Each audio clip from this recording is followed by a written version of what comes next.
Hello, RoahmMythril here once again, and we're doing a bit of an updates and announcements video here. So, yeah, we're playing some Super Bomberman 2 in the background. It's my favorite of the Bomberman games. I just felt like messing around with this a bit. I want to apologize for the delays between videos. It's obviously been a while since the end of Spyro 2. I just really needed some me time. I went into detail on this over on my Tumblr. If you don't follow me there, I do have an account at askroahmMythril.tumblr.com. I do updates there from time to time pretty regularly, wordier updates just to keep everyone in the know as to what's going on. It's just the most convenient place that I can keep frequently updated. You don't actually have to have an account there just to see what I post, so it can be a good place to check from time to time just for news. So, suffice it to say, February was kind of a bad month on my end. There were two major things weighing on my mind throughout the entire month that were just really bumming me out. The first is that I got chosen for jury duty for the 6th time. They don't even have to send you something physically in the mail anymore, they can just get you through your email address now. It does make me wonder what happens if your email client just automatically filters it as spam somehow. It just seems like something that would be very easy for that to happen, and so I just wonder what they do in that case. Can you get in trouble for not answering a jury duty summons that, through no fault of your own, you never saw? I did see mine though, so what you have to do at that point is you go on their site and you fill out this little questionnaire just to make sure that you are legally qualified to serve as a juror. They also have the list of exemptions there if you want to try and claim any of those. And if not, you're given a selection of 3 court dates and you have to choose quote-unquote the most convenient for you. I was told that I could go in at the end of February, the end of March, or the start of April. I just wanted to have done with it, so I chose the earliest date. So, cut to the end of February. The weekend before your court date, you have to go back on the site and put in your juror ID number, and from this, they determine whether or not you are required to report in. Honestly, I'm not really sure why they do it that way, but they do. So, I put in my number there, and it is in fact confirmed that yes, I do have to go in. And they really do not want you to forget this either.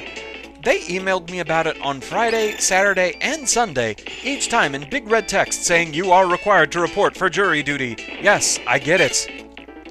Again, it's one of those that as frequently as they messaged me about it, I'm surprised it never got marked as spam. So, now that it is in fact confirmed that I have to be up there for jury duty, I have to go up to the courthouse by 8:45 in the morning on Monday, and that's an hour that does not normally exist for me. I am by nature very nocturnal. It's also very hard for me to go to sleep earlier than I normally do, which regularly is 6 a.m. That wasn't going to fly in this case. So I tried to make myself go to sleep around 12:30. I tossed and turned until about 2 in the morning. That's usually when I go on YouTube to start watching things because the free period on my bandwidth kicks in. So I boot the computer back up and watch some YouTube, hoping it'll help just tire me out a little bit. I finally feel a little bit tired around 3:30, but I don't actually get to sleep until about 4:30. And then I have to get up at 7:30 to have breakfast and have time to get ready to get up to the courthouse. So I show up on about 3 hours worth of sleep. Fun times. Once you get up there, the first thing that they do is they put all the prospective jurors in one big courtroom, and they basically give you the welcome to camp jury duty speech. They tell you what all is expected of you for the day, how many panels they're going to need, how many trials they have going on, that sort of thing. And this was kind of the high point of the day for me, because the panel that got chosen before mine, I kid you not, one of the jurors was named Barry Burton. And so I'm trying hard not to laugh at this, because obviously no one else is going to get it.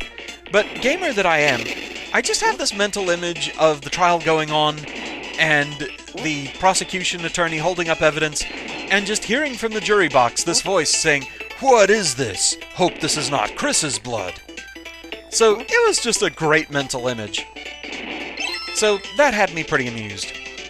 But after that, my panel gets called, and what this is about is you and another group of prospective jurors, you get sent to a smaller courtroom. And what this is both sides then question the prospective jurors. They want to find as unbiased a jury as possible, So they want to ask you to make sure that you can keep certain legal points in mind, especially the whole innocent until proven guilty thing. Because the prosecution has to prove guilt. The defense does not have to prove actual innocence. So, I'm trying to keep an open mind through all this. Throughout the prosecution's questioning, I'm able to do so no problem. It's once the defense gets up there that I start having issues. Now, I don't know how much I'm allowed to say about the trial, so I'm not going to go into too much detail here. I'm not going to go into, like, the specific charges or anything like that. But the case, it wasn't as bad as, say, murder or rape or anything like that, but it was still pretty bad. And where I started having problems, it's the fact that the defense attorney... Oh, okay, you can take out enemies just by throwing a bomb on top of them. It doesn't actually have to detonate. Good to know. So yeah, the problem I had was that the defense attorney, it didn't really sound like they were denying that their client committed the act, but more just that there was a legal technicality to get them off on. And given the nature of the charge, that just really didn't sit well with me. And so, more and more, I started realizing I couldn't give this defendant a fair trial. I could not keep innocent until proven guilty in mind. So, the final thing that they do is, before they release all the prospective jurors to confer and choose the jury that they want, the judge says, if you have anything that you need to discuss and you don't want to do so in front of your fellow jurors, then wait until everybody is left and then come up here and we can talk about it. And so, that's what I did. I waited until everyone left because I didn't want to risk coloring anybody else's judgment, and then I went up there and I spoke with the judge and the attorneys. And I told them that there was just no way I could keep innocent until proven guilty in mind. And I felt so nervous going up there to talk to them. Like, I could just feel my heart pounding, I could hear my voice shaking. I was very nervous about it. I even felt the need to apologize up there. But they told me that I had nothing to apologize for, that I did the right thing by telling them that, and they thanked me for my time. The judge asked, are there any objections to letting this juror go? And they said no objections, and so they dismissed me, thanked me for my time and my honesty, and they just let me go home. So I was still super tired at this point, so I tried to actually get some more sleep. I went to bed, and I woke up less than an hour later and felt even worse. That's a bit of a problem I have. Naps do not always work for me. They just don't usually leave me feeling particularly refreshed. And that's what happened then. So, yeah. That was not an enjoyable day all around. The other issue I had involves Skype, which is the main way that I keep in touch with my friends. Anytime we need to do voice chat, like if Pink's doing one of her streams and wants to get me in on it, things like that. I got a note from Skype in my email around the same time as the jury duty summons, in fact, and yeah, it was kind of problematic. Okay, boss fight time. So, yeah, at the start of the month I get an email from Skype telling me that the version of Skype that I use will no longer function starting in March. Well, that's just great. It tells me that to keep using Skype, I need to upgrade it, which I've tried doing that before. But if I try and upgrade Skype on my system, it won't let me sign in, period. I can't even use the text functionality. I also cannot install Discord on my system. So, I was just kind of in this funk about, okay, so once Skype goes away, how do I get to talk to my friends anymore? So, it was kind of a bad situation. Basically, I think both programs just require higher functionality than what Vista has. It's where you start to have the problem between being stuck on an older system and having forced upgrades. So, help came in the form of my good friend Bandana Stan, who is, by the way, an amazing and wonderful person. Stan sent me a Lenovo Chromebook. It's kind of a budget laptop, and they were hoping that this would serve as kind of a band-aid solution so that I'd have a way to communicate with people until I can get a new system up and running. And indeed, it works quite well for that purpose. Unfortunately, it does not use a normal operating system. It uses its own sort of proprietary thing just called Chrome OS. And so you can't, for example, just go on the Skype website, download the install program, and install it that way.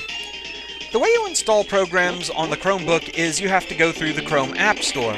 So if they don't have an installation program for you, you're kind of out of luck. And they don't really have much in the way of Skype support. All they have is kind of a self-contained version of Skype for Web that it does not have voice support on there. So Skype was pretty much out. However, they did have an installation program for Discord, so I've been figuring that out. The Chrome version of Discord, though, it does kind of have its own problems. For example, I cannot get it to play sound alerts to let me know when somebody's messaging me. And it's weird, if I go into the options menu where it tells me, to test sound effects and everything, I can actually click the test sound button and it plays the sound. It just won't do so in Discord itself, so that's very weird. The main point, though, is I do have a way to voice chat with friends, so that's what I really wanted, so that much is good. So it does work for my purposes. And it is basically what I said it was going to be. It's kind of a band-aid solution until I can get a new computer up and running, which we'll talk about that momentarily. Alright, on to the second world. And this is where the difficulty ramps up quite a good bit. I don't remember these stages as well. So, yeah, having all of these things weighing on my mind so heavily for pretty much the entire month, it's been leaving me feeling kind of stressed out, just a bit anxious from time to time, kind of depressed here and there. So, yeah, I haven't really been feeling super great. But I think that's all it really was, is just kind of stress-induced anxiety of a sort. And now that these situations are largely taken care of, I am feeling a good deal better. There is still one major thing, though, that I am going to have to take care of, and I am still going to be trying to work on doing videos while I'm trying to figure this out, but it is a situation where my hand is kind of being forced, and that is, I do need to work on getting a new system up and running pretty soon here. Microsoft is getting ready to end support for Vista. That doesn't necessarily mean I can't use this system at all anymore, but it does mean that programs that more consistently force updates and upgrades and everything like that, they may become more and more problematic for me. But more self-contained programs like my art program of choice, my web editor, things like that, I should still be able to use them, and in fact really want to be able to use them. So, that's something I'm going to have to look into. Basically, I'm going to want to be able to use both my systems at the same time, just have room to have them both set up and everything. So, I'll have to see how viable that's going to be. And there will be some room reconstruction involved in that, all that sort of thing. As far as getting the computer itself set up, though, that's something I kind of want to be able to sit down with Pink, talk to her about it, because I trust her judgment a lot more than I trust my own. When it comes to computers, I'm really not good with the hardware aspect of things. I'm good at teaching myself new programs, things like that. But when it comes to system requirements, things like that, I'm pretty much useless. So I do not trust myself. It's also a reason I'm probably going to be looking for pre-made. I don't trust myself to construct my own system from scratch.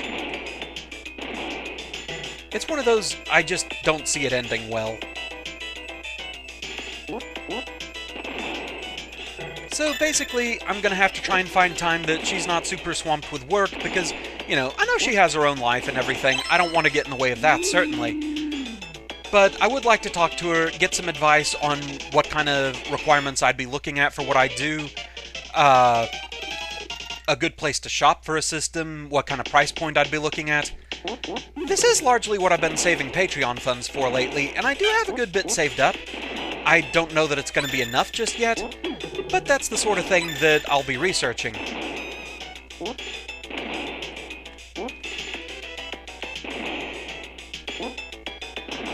And the good thing about having a new system is it should pave the way to more fun things.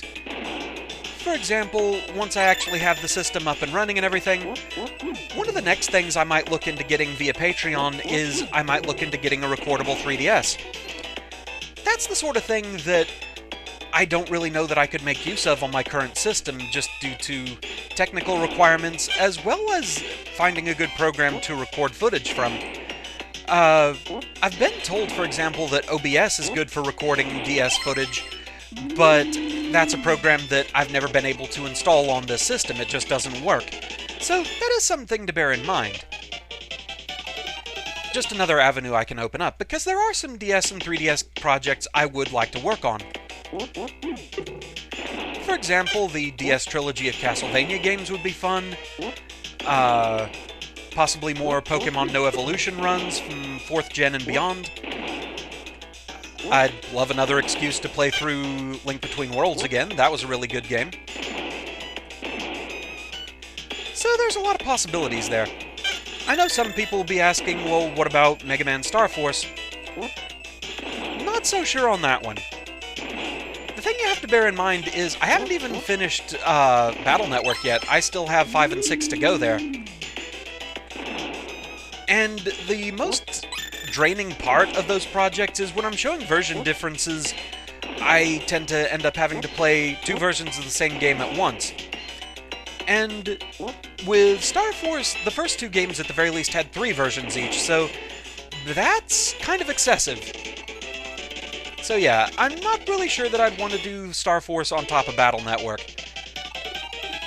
It also doesn't help that I enjoyed Battle Network far more.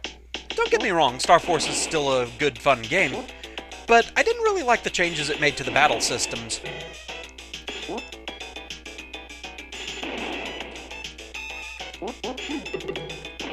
Go ahead and take care of you.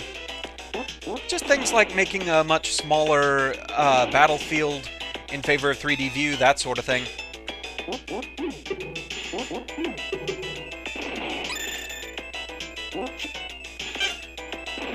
I'm really glad I have remote detonator right now.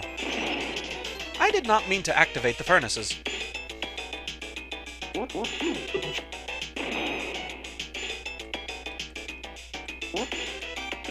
There we go. Delicious ice cream. But so there are some definite projects I would consider there. I suppose one other thing I'll have to look into is a new capture device, because I don't think the Game Bridge works on anything beyond Vista. One reason I've stuck with this system as long as I have. Beyond, of course, you know, the money thing. So that is something I will have to look into. Now, the good news there is I do actually have another capture device. It's one that I got in the hopes of having better recording quality on Vista, but I could never get it to install on Vista for some reason. Kinda weird. So yeah, I'm hoping if I can get the new system up and running, the new capture device will play well with it. I can't really see any reason why it wouldn't, and the good news is if I can get it up and running, the new capture device actually has HDMI support, which is something that I do not have with the Game Bridge. And if I can get HDMI support working, then I can actually record stuff from the Nintendo Switch. I did indeed get my claws on that. I've been very much enjoying it. People have been asking me if I'd record anything from it, but the only problem, like I said, it only has HDMI output. So I cannot currently record it. The Game Bridge doesn't have that kind of support. So if I can get the new system up and running and get the new capture device up and running, that is indeed a possibility. Currently the only game I have in hand for it is Zelda Breath of the Wild, though I do also have Binding of Isaac Afterbirth Plus reserved for it.